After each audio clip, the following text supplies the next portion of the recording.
Welcome to the Deep Dive.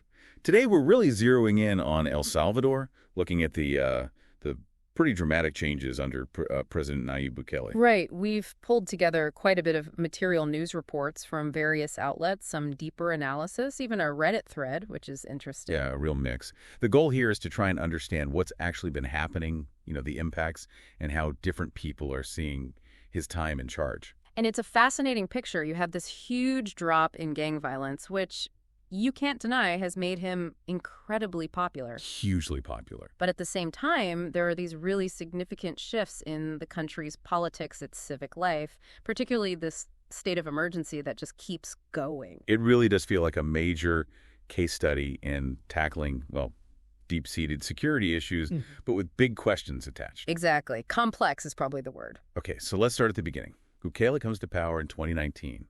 What was the backdrop to that win?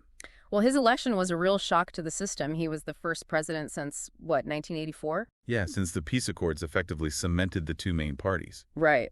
The first, not from ARENA or the FMLN, he won with over 53% of the vote, which really showed people wanted something different. And he wasn't a complete unknown, though. He had local government experience. No, definitely not. He started as mayor of Nuevo Cuscatlán back in 2012, did some apparently quite ambitious things there, aerospace projects even. In a small municipality. Interesting. Yeah. Then he became mayor of San Salvador in 2015, focused more on, fixing up public spaces, markets, that kind of thing. Definitely raised his profile. So he used that platform to build his own political movement. He did. He founded the Nuevas Ideas Party. It was very much a populist movement aimed squarely at that dissatisfaction with the old two-party system. And very savvy with social media, like many leaders now. Oh, absolutely. Used it extensively in his campaigns to speak directly to voters, kind of bypass the traditional media gatekeepers. So he gets elected. And job number one is tackling this unbelievable homicide rate. Just, staggering. In 2019, it was 38 homicides per 100,000 people. 38? It's hard to even comprehend. It was among the highest in the world. So his first big move, July 2019, was launching this territorial control plan, an attempt to get a grip on the violence. But even then, there were some murmurs, right? Yeah. Questions about how the initial drop in homicides was happening. Yes, that's a key point. Even as the numbers started to go down, some pretty serious accusations came out. El Faro, the investigative site, and even the U.S. State Department. Right. They alleged that Bukele's administration was actually cutting secret deals with the gangs to get those numbers down. Which, if true, casts a very different light on those early apparent successes. It does. It adds a layer of controversy right from the start. Okay, then fast forward to March 2022. This seems like the real pivot point. What happened? It was brutal, a really sudden, sharp spike in gang killings. Over just 72 hours, reports say the Mara Salvatrucha killed 87 people. 87 people in 3 days. Yeah, and that horrific weekend seems to be what pushed Bukele to completely change tack, to abandon any negotiation if that was happening and declare this war on gangs. A war. And that meant a much more, militarized approach. Totally. A definite shift. Much more aggressive, military-led. And the core of it was declaring this state of emergency. Which gave the government huge powers. Exactly. Sweeping powers, including arresting people on a massive scale without warrants. The numbers are just mind-boggling. Over 77,000 people detained. 77,000. That's over 1% of the entire population. It is. Just think about that scale. And they needed somewhere to put all these people, leading to these mega prisons, like CECOT. Yes, the Terrorism Confinement Center, CECOT. It's become the symbol of the crackdown, really. A massive facility built to hold supposedly 40,000 inmates, one of the biggest in the world. And the result, if you just look at the homicide numbers, has been, stark. Undeniably, the rate has absolutely plummeted. By 2024, it was down to 1.9 per 100,000. From 38 down to 1.9. It's an astonishing drop, one of the lowest rates in the Americas now. And that fundamentally is why he remains so popular. People feel safer. This near elimination of gang violence is seen by many as a massive success, however controversial the methods. But as you say, the methods. That drop came alongside this state of emergency, which seriously curtailed basic rights. That's the other side of the coin, absolutely. This state of emergency suspended rights like freedom of association, peaceful assembly, Crucial due process guarantees just went out the window. And it wasn't temporary, was it? It just kept getting renewed. Month after month. It basically became the new normal, not an exception. And the arrests themselves, lots of reports questioning how they were carried out. Yes, numerous accounts suggesting arrests were often arbitrary, based on flimsy evidence or sometimes apparently none at all. Anonymous tips, appearance. Things like having tattoos. Exactly. Human rights groups were raising alarms very early on about the potential for abuse, and tragically, those fears seem to have been borne out. Reports of terrible overcrowding in prisons, torture, and a really disturbing number of deaths in custody. How many deaths? By March 2025, the figure reported was at least 367 people dead while detained under the state of emergency. 367. And Bukele himself addressed the possibility of mistakes early on, didn't he? The margin of error idea. He did. When people raised concerns about innocent people getting swept up, he basically argued a certain margin of error was acceptable. He even said, maybe a 1% error rate was okay if it meant locking up 99% of the guilty. But later figures suggested the error rate might be much higher. Well, yes. Later reports, looking at the number of people eventually released after being found innocent, over 8,000 by November 2024, suggested the actual error rate was likely closer to 10%. A significant difference. 10% is a lot of innocent people. It's thousands of individuals. Okay, let's shift slightly. Beyond security, there were major political changes happening too, moves to consolidate power. Absolutely. A really key moment was in 2021. The Legislative Assembly, which his party dominated. May give us ideas, yeah. They basically dismissed judges from the constitutional chamber of the Supreme Court. These were judges who'd pushed back against some of Bukele's earlier policies. And that chamber is the top court for interpreting the Constitution. Exactly. So removing them was seen by many, including international observers, as a kind of institutional coup, a serious blow to judicial independence. And they were replaced with judges seen as more pliable. More aligned with the government, yes. Often described as obedient. And soon after these new judges were in place, in September 2021, the court issued this really controversial ruling. The one about re-election. Right.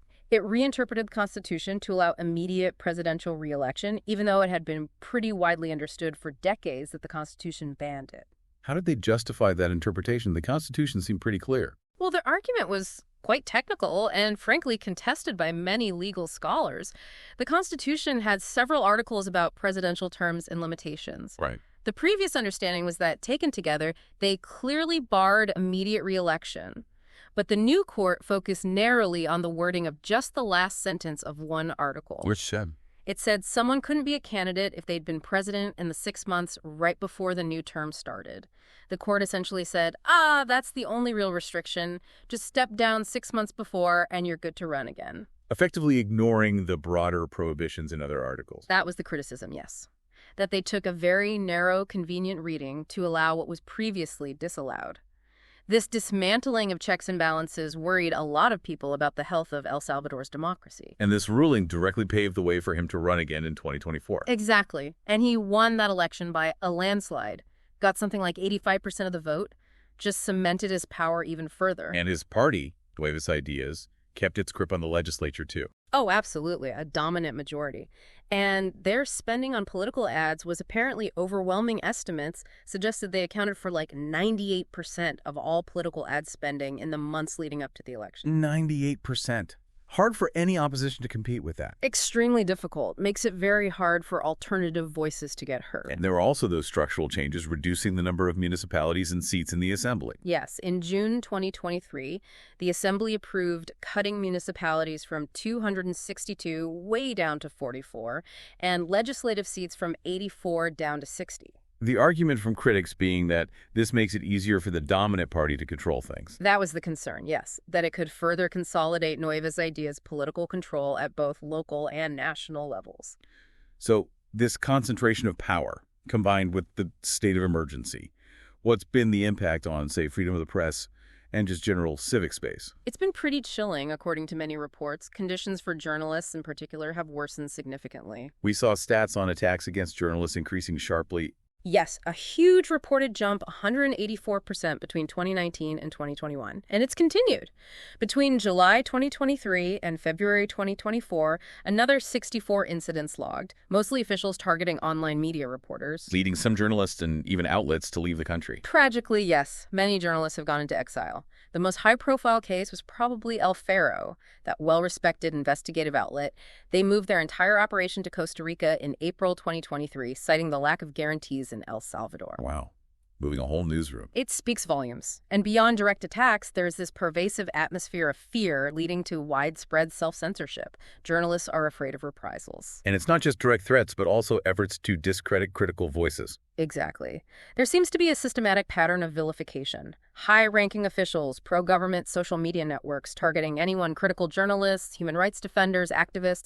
It creates a really hostile environment. Plus financial pressure on independent media. Yeah, that's another tactic. Reports suggest private advertising gets discouraged, squeezing independent outlets financially and threatening their survival. And this pressure extends beyond the media to grassroots activists, too. That seems to be the case. There are increasing reports of activists, especially indigenous and environmental leaders, being criminalized. Accusations of gang links are sometimes used against them. Specifically targeting indigenous leaders or those protesting land use. Yes, reports mention persecution of Nahua community leaders and cases involving peasant and environmental activists who were organizing against, say, private exploitation of community land. It sounds incredibly difficult for civil society groups. They've described it as one of the most adverse situations they've faced since the Civil War ended in the 90s. They talk about police harassment, censorship, a total lack of dialogue with the government. It paints a pretty bleak picture for civic engagement. Okay, so domestically, it's this picture of reduced violence, but also shrinking civic space. How is this all being viewed internationally? It's really polarized. On one side, you have Bukele's undeniable popularity, not just in El Salvador, but across Latin America. Right, the Bukele effect. Yeah, leaders and citizens in other countries plagued by violence look at El Salvador's homicide stats and think, maybe we need that here. There's real admiration for the results, at least on the surface. But then there's the other side of the international reaction. Absolutely. Intense criticism from human rights organizations, the UN, various governments, particularly concerning the human rights cost, the mass arrests, the due process concerns. And questions about whether his model is even transferable. Right. Is tackling El Salvador's specific kind of territorially rooted gangs the same challenge as dealing with, say, transnational drug cartels elsewhere? Many argue it's not a one-size-fits-all solution. And we've seen lots of comparisons made between Bukele and other world leaders. Oh, constantly. The comparison to Donald Trump comes up a lot. The populist rhetoric, the governing style, the use of social media. He was even called El Salvador's Trump. He was. And he was notably quick to congratulate Trump after the 2024 U.S. election. Beyond Trump, publications like The Economist place him on the hard right, alongside figures like Milei in Argentina, Bolsonaro in Brazil, Cast in Chile. What about El Salvador's relationship with the U.S. specifically? It seems to have fluctuated. It has. It seemed okay initially under Trump. They met in 2019.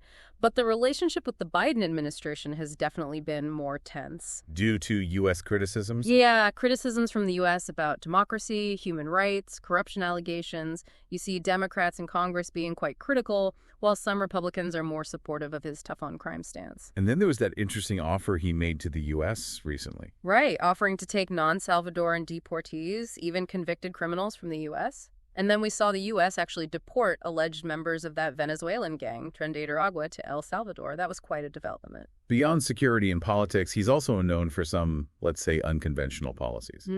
Bitcoin comes to mind. Definitely. Making Bitcoin legal tender, the whole plan for a futuristic Bitcoin city. Those moves generated a massive amount of international buzz and a fair bit of skepticism and controversy, too. And laws like the Foreign Agents Law. Yes, that drew comparisons to similar restrictive laws in places like Nicaragua. Critics see it as a tool to potentially stifle dissent and control NGOs and international groups. There have also been other controversies swirling around him, the Troll Center allegations. Yeah, those related to alleged cyber attacks against critical media outlets, dating back a bit earlier. More recently, journalists have published investigations into alleged property acquisitions by him and his family while in office, raising corruption questions. He denies? Vehemently denies. And then there are his own, shall we say, memorable self-descriptions. Like the world's coolest dictator. Right, or later calling himself a philosopher king. These statements grab headlines and definitely shape his image, for better or worse. He also has some interesting views on broader regional politics. He does. He's spoken in favor of Central American reunification, like a modern version of the old Federal Republic, referencing historical figures like Morazan and Bolivar, though he admits it depends on the will of the people in each country. And his take on immigration is interesting, too, echoing Trump, but for different reasons. Yeah, he said he shares Trump's concerns about immigration, but his reasoning is different. He says he doesn't want Salvadorans to feel they have to leave El Salvador because of lack of safety or opportunity.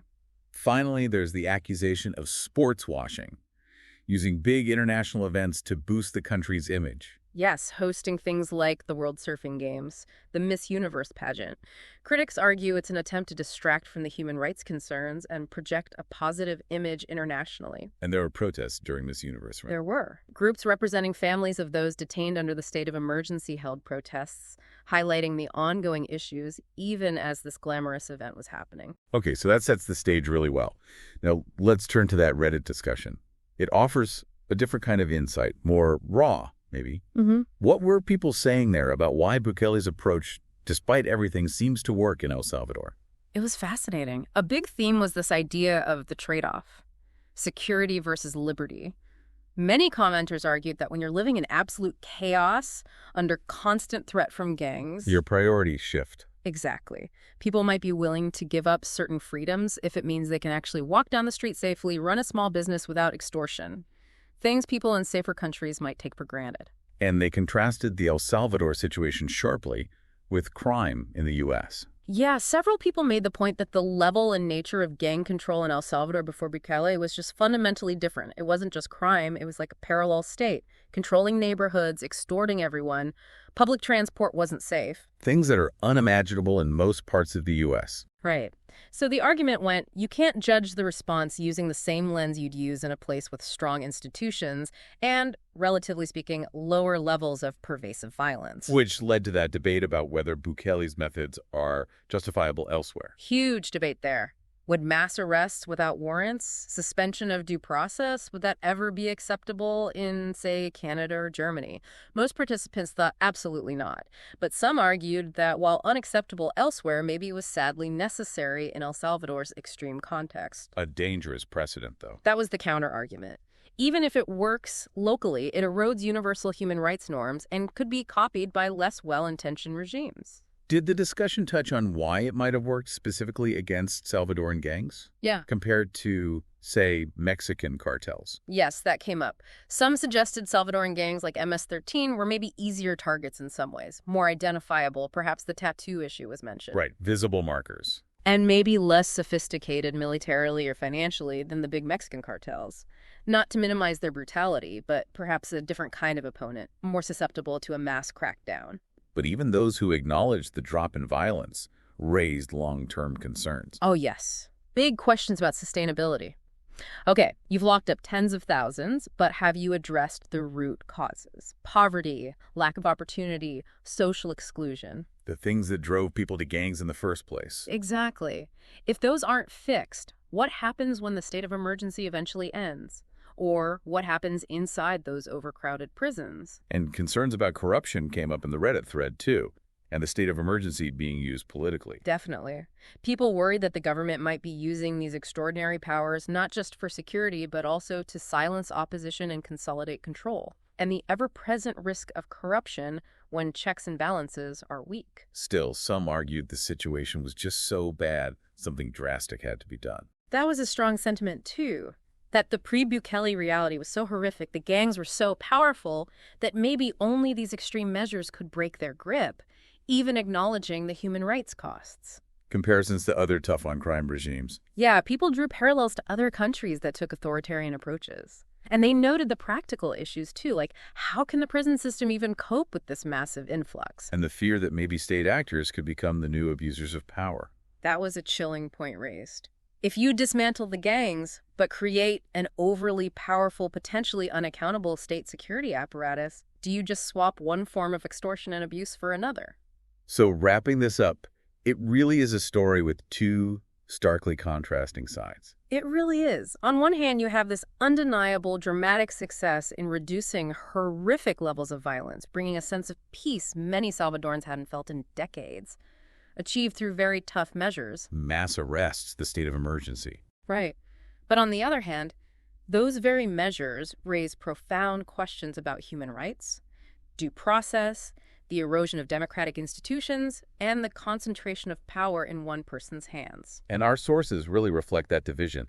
Huge popularity for Bukele because of the security gains, but deep unease, both domestically and internationally, about the cost and the long-term direction. It forces you to grapple with some really tough questions, like, is there a point where the breakdown of order is so severe that measures curtailing liberty become justifiable, or is that always a slippery slope? And what happens next in El Salvador? Is this sustainable? What are the deeper consequences of going down this road? It also makes you think, how much context matters? Could this even happen elsewhere? Or is it unique to El Salvador's specific history and challenges? Absolutely. These aren't easy questions with simple answers. For anyone wanting to dig deeper, looking into the root causes of Central American gang violence, the region's history with authoritarianism, or comparing different crime strategies globally would be really illuminating. Thanks for joining us on this deep dive.